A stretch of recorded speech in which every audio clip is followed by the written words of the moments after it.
Tom Brady said that quarterbacks should be penalized for sliding late. And while I think the GOAT was right to criticize the quarterback slide, I actually think he was wrong because we don't need more penalties. All we really need to do is just delete the quarterback slide completely. Okay, wait just a second before you click off this video. I know you think I've lost my mind, but if you just give me a chance to explain, I promise that by the end of this video, even though you may not agree with me, you'll see that how I got to this conclusion is pretty reasonable. I won't waste any more of your time, so let's go balls deep on the quarterback slide. If we just hop in our time machines and go back to 1985, things are obviously a lot different. Ronald Reagan's in the White House, Back to the Future is breaking box office records, and you might be shocked to learn that who might have been the most mobile quarterback in 1985 was a quarterback by the name of David Archer, who led all quarterbacks in 1985 with 347 yards rushing.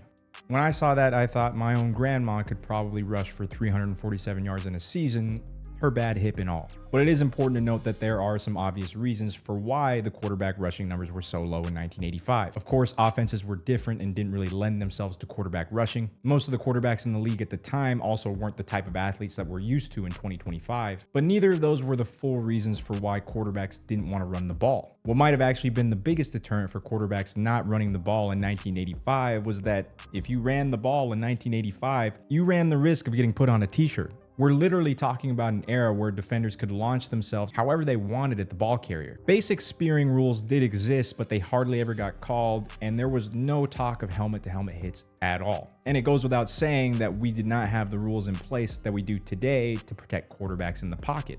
Because of that, the league realized that they had a bit of a crisis on their hands. Much like today, franchise quarterbacks were making the most money on the team, and they were sometimes getting their heads taken off trying to get a first down. Teams were watching their biggest investments get carted off the field, and let's be honest, nobody wants to have to go to the owner and explain that their shiny new $10 million investment is now in a hospital somewhere eating through a straw. So as the league searched for different ways to try and protect quarterbacks, the slide rule was born. And just like today, it was super simple. If a player slides feet first, the play's over, nobody gets murdered, and everybody gets to go home happy.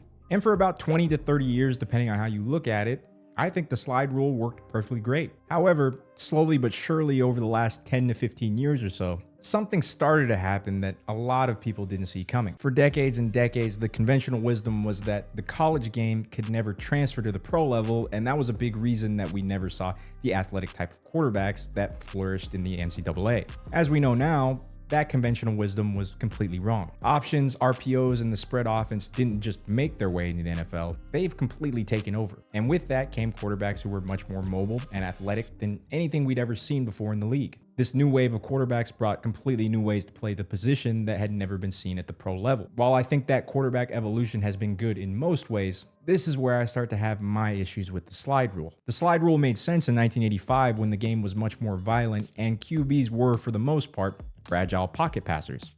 However, today, many of the quarterbacks on the field are elite athletes who choose to run as a strategic weapon. And here's the problem with that. They get to be treated like runners when it benefits them, when they're breaking tackles, diving for extra yards, hurdling defenders, but then they switch and become fragile quarterbacks the second they need to slide.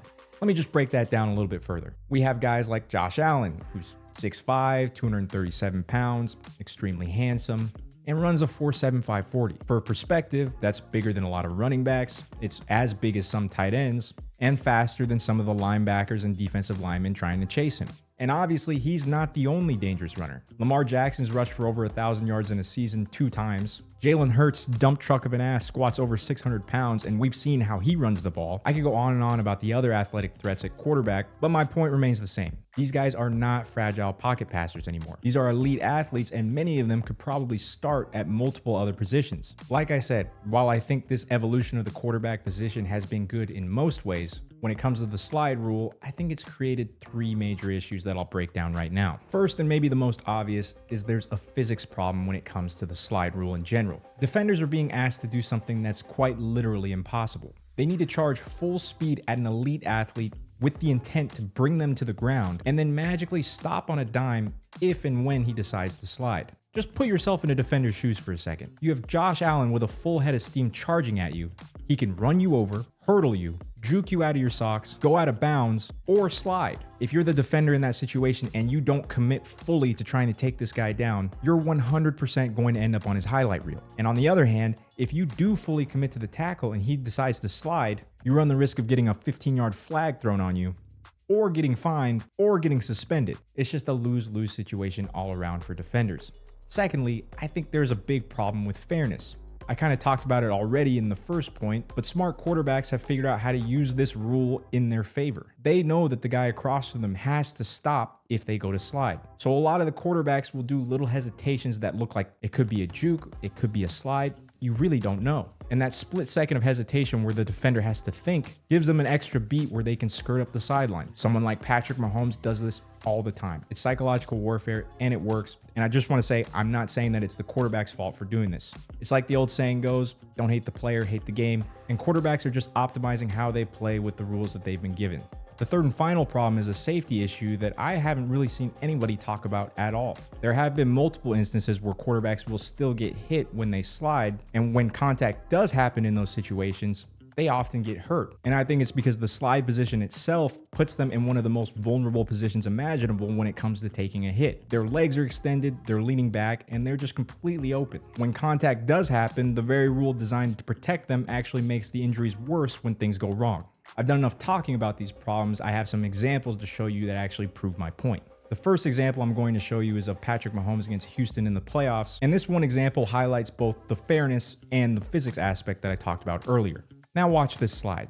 As you can see, he waits until the last possible second to slide, and two defenders who are already committed to the tackle barely graze him, and somehow that's a 15-yard penalty.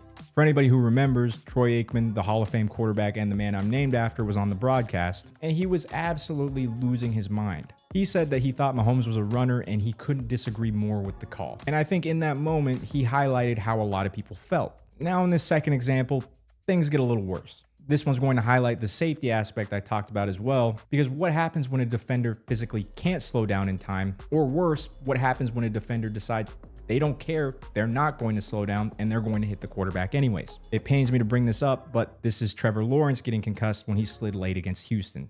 This play itself is actually what caused Tom Brady to say that he thinks quarterbacks should be penalized for sliding late.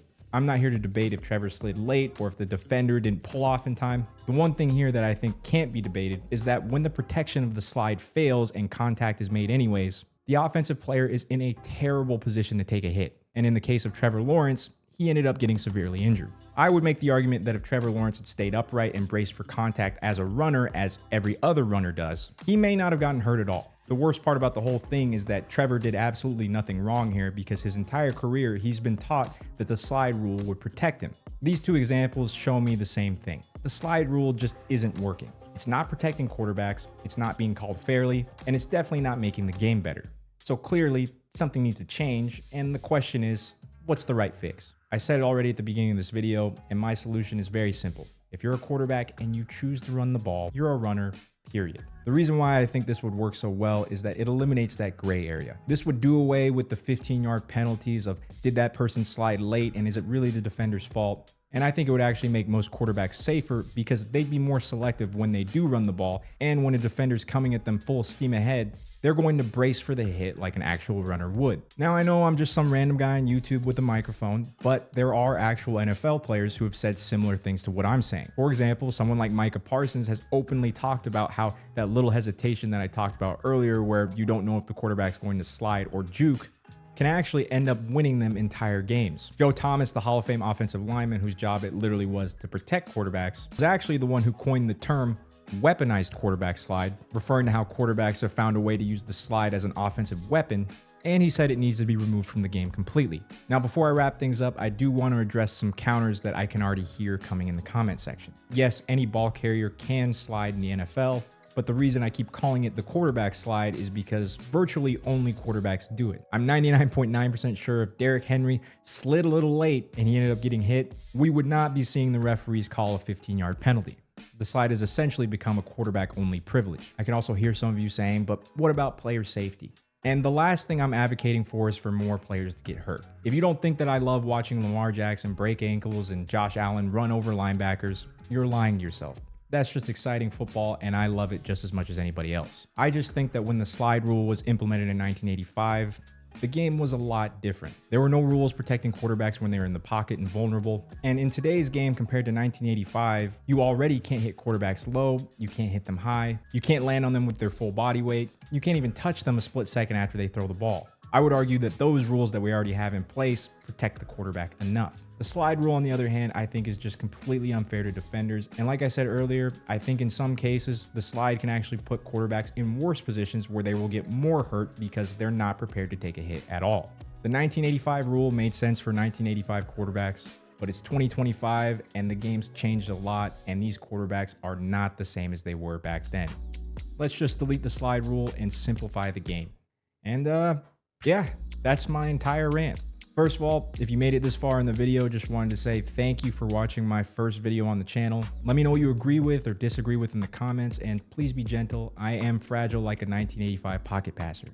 If you want to see me go balls deep on other football related topics, let me know as well. Thank you all again, and I will catch you all in the next one.